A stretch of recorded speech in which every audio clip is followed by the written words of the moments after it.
जी बिस्मिल्लाहिर्रहमानिर्रहीम। हम हैं तरबेला की वादी में, सोबरा सिटी, और मैं जा रहा हूँ वापस अपने घर। Now I am on 70 CC, क्योंकि मैं लाहौर में नहीं हूँ और मेरे पास जो बाइक है इस वक्त वो इधर यही है। ऊपर बहुत ही प्यारे बादल आए हुए हैं, मतलब आज सुबह बारिश हुई थी। और यहाँ मंजर देख सकते हैं, मेरे लेफ्ट पे पहाड़ है और इस तरफ नॉट डेंस लेकिन फॉरेस्ट है। अच्छा, तो आज मैं आपसे बात करना चाह रहा हूँ वो ये है कि हमारे यहाँ बुलिंग जो है वो बहुत ज़्यादा कॉमन है हमारे माशरे में, और वो हम लोगों ने सिर्फ स्कूल तक उसको लिमिट समझा हुआ है, स्कूल या कॉलेज तक, जिसको हम बोलते हैं रैगिंग हो रही है। बल्कि ऐसा नहीं है। आपकी जो बुलिंग है वो पूरे माशरे पर बनी हुई है। हम लोग जो है ना, हम लोगों में शायद एक मसला ये है कि हम लोग किसी को सुकून से जीने नहीं देते हैं, मतलब कमेंट्री बहुत ज़्यादा करते हैं दूसरों की लाइफ पर। अच्छा, ये बड़ी अजीब सी बात लगेगी, मैं भी इस वक्त कमेंट्री कर रहा हूँ, बट मैं कोई एक स्पेसिफिक बंदे की कमेंट्री लाइफ पर कमेंट्री नहीं कर रहा। मैं जो हूँ वो एक जनरल बात जो हमारा बिहेवियर है उस पर कर रहा हूँ। और वो ये है कि जैसे मिसाल के तौर पर अभी पिछले कुछ गुजरे ये जो शादी हुई है एक्टर और एक्ट्रेसेस की, एक एक्टर और एक एक्ट्रेस की, वो जो शादी है वो उसके ऊपर भी हमें मसला था, जबकि शायद उतना जो शोर है वो उस एक्ट्रेस ने नहीं किया जो उसकी एक्स वाइफ थी, और ना उस बल्कि उस जो दुल्हा है उसको मजबूर कर दिया गया वीडियो बनाने के लिए। उसने वीडियो पैगाम भेजा कि भाई हमारी अलैदगी पहले हो चुकी थी और वो अलैदगी की वजह कुछ और थी, अफेयर नहीं था, और अब जो है मैं दूसरी शादी कर रहा हूँ। हम उसको भी बुली करने शुरू हो गए पूरी की पूरी सोशल मीडिया में, और अच्छा खासा बुली किया।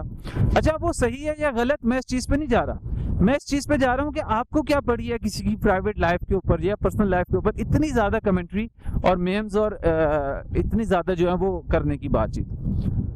इसके अलावा आप देखो कि कोरोना वायरस था, तो कोविड-19 की वजह से जो डिजीज़, कोरोना वायरस की वजह से जो कोविड-19 डिजीज़ हो रही है, उसमें भी अब कोई एहतियात करना चाह रहा है तो उसको एहतियात नहीं करने दे रहे, उसको डरपोक कह रहे हैं, उसको कह रहे हैं कि जी ये पता नहीं क्या हो गया ऐसे, ये तो ड्रामेबाज है, ये तो ज़्यादा ही सर पे चढ़ा लिया है।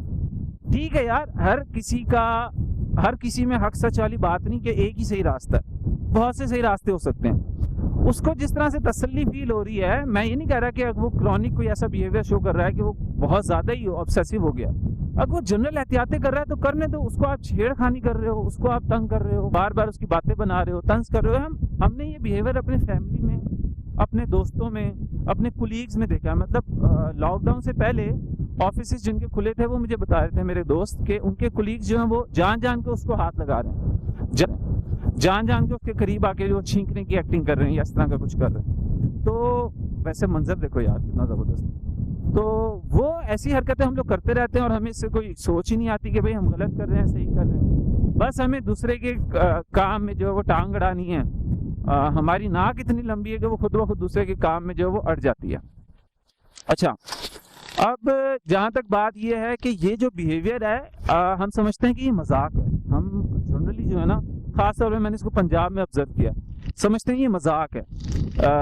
ये जो मजाक बर्दाश्त नहीं कर सकता वो बड़ा ही डरपोक आदमी या वीक आदमी है। चलें, एक हद तक ठीक है, ये बात सही है कि इतना होना चाहिए कि आप मजाक को मजाक समझें, लेकिन ये जो बिहेवियर है, ये छोटी छोटी चीज़ें अगले के लिए इम्पैक्ट कर जाती हैं, अगले के लिए लाइफ का ट्रॉमा भी बन जाती हैं। अगर आपने किसी ने बड़ी मेहनत से एक पैंट शर्ट खरीदी है या एक मोबाइल कवर लिया फॉर एग्जांपल, और आप उस बंदे के मोबाइल कवर का मजाक उड़ाने लगे ना, तो वो अपनी कॉन्फिडेंस लूज कर सकता है अपनी पर्सनल चॉइस के ऊपर, डिसीजन मेकिंग के ऊपर। ये तरबेला डैम का पानी है, सिरे छोड़ के जो आता है ना, तो यहाँ पे ये आता है, आगे जाके बैराज में मजीद वो आगे उसको मैनेज करते हैं। तो ये उसके लिए नुकसान लाइफ लॉन्ग जो है वो उसके एक साइकोलॉजिकल मेकअप में शामिल हो जाता है कि यार मेरी जो चॉइस है ना वो अच्छी नहीं है, तो वो हमेशा फिर अपनी चॉइस के बारे में जो है वो शेकी रहेगा। तो हमारे लिए मजाक था, उसके लिए मुसीबत बन गई।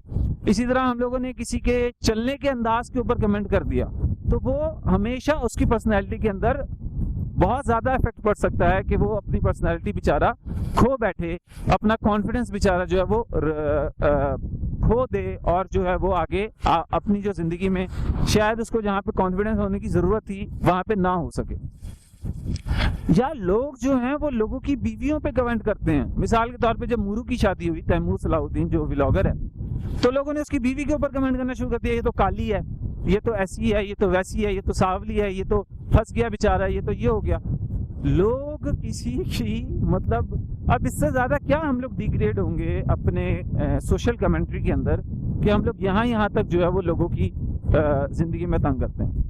हमारे तो कॉमन है कि किसी ने घर में पेंट कराया तो हम कहते हैं यार तूने नीला करा लिया, तू मतलब ये डार्क ब्लू करा लिया, लाइट ब्लू लाता तो अच्छा होता, बजाय उसको अप्रिशिएट करने के कि भाईजान हाँ अब बेहतर लग रहा है घर, अब आपके घर में ज़्यादा एनर्जी है या रौनक आ गई है। हम लोग ऐसी चीज़ें नहीं करते, हम लोग उल्टा क्रिटिसाइज करते हैं और शायद इसमें हमें कोई सैडिस्टिक सा जो है ना वो प्लेजर भी मिलता है। ये सैडिस्टिक का जो प्लेजर है ये बड़ा नुकसानदेह हमारी लॉन्ग टर्म हेल्थ के लिए। अब मैं यहाँ से चेंज कर गया हूँ टॉपिक के, लोगों के लिए नुकसानदेह होने के अलावा ये हमारे लिए नुकसानदेह भी है, क्योंकि ये जो प्लेजर है ना ये हमें ज़िंदगी में असल सुकून और खुशी इंजॉय करने से महरूम कर देता है। जब हम इस तरह लोगों को छोटी छोटी चीज़ों पे क्रिटिसाइज करते हैं, अगले के तजलील करने में हमें मज़ा आता है, चाहे वो छोटी चीज़ हो जिसमें उसका पैंट शर्ट है या उसका मोबाइल है से लेकर उसकी शादी या उसकी ज़िंदगी के बड़े बड़े फैसले। किसी ने करियर बदल लिया है, किसी ने एजुकेशन ले लिया है, अब सारे दोस्त गए हैं इंजीनियरिंग में, वो बंदा चले गया फिलॉसफी में, तो उसको वो कह देंगे कि इसको जी ये हो गया था, उसको वो हो गया था, उसके ऊपर वो बातचीत करना शुरू कर देंगे। तो यहाँ पे ये जो चीज़ें जब हम करेंगे ना तो हम लोग अपनी ज़िंदगी से एक मस्बत एनर्जी जो है, एक पॉजिटिविटी जो है उसको खो देंगे, और जब हम उसको खो देंगे ना तो हम लोग अपनी ज़िंदगी की अच्छी चीज़ें भी इंजॉय नहीं करेंगे, हमें उसमें भी कीड़े नजर आएंगे और लोगों के खतरे में हमेशा रहेंगे, क्योंकि हम निकालते रहे हैं तो लोग भी हमारे ऊपर निकालेंगे, तो हम उसमें खतरे में हमेशा रहेंगे। तो बेहतरीन एक मार्कस ऑरेलियस वो कहता है कि हाउ ब्यूटीफुल इट इज, अब एग्जैक्ट कोट मुझे नहीं याद, उसकी मैं आपके साथ शेयर करूंगा, मेरी किताब में है लिखी हुई। वो कहता है कितनी वंडरफुल बात यह है कि आप जो हो कितना ज्यादा टाइम फ्री कर लेते हो अपने पास जब आप दूसरे के कामों से ध्यान हटाकर अपने कामों पर ध्यान ले आते हो। तो हल इसका यह है कि आपकी जिंदगी में बहुत सारे डायमेंशंस हैं, बहुत सारी ऐसी चीजें हैं जो आपकी तवज्जो को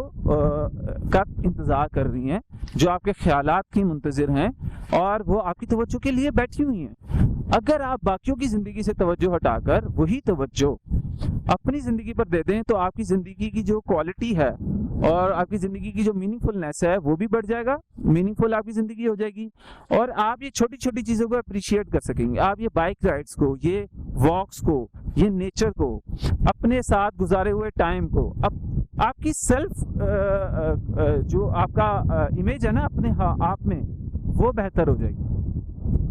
एरोगेंस वाली नहीं होगी बल्कि एक ह्यूमिलिटी वाली होगी जिसमें आप खुद को एंजॉय भी कर सकते होंगे और दूसरे को भी अपने आप में एंजॉय करने दे सकते होंगे। तो मैं ये बात सारी इस वजह से की इन खूबसूरत मंजरों में कि अपनी ज़िंदगी में भी ज़रा खूबसूरती लेके आएँ, और खूबसूरती लाने का एक तरीका ये है कि दूसरों की ज़िंदगी की बदसूरती को जो है ना वो देखना छोड़ दें और अपनी नज़र अपनी ज़िंदगी की जो है ना खूबसूरती पर लगाएं और अपनी ज़िंदगी की बदसूरती पर लगाएं कि उसको कैसे खूबसूरत कर सकते हैं, और दूसरे लोगों की जो ज़िंदगी है उसमें आप अच्छा गुमान ही रखें।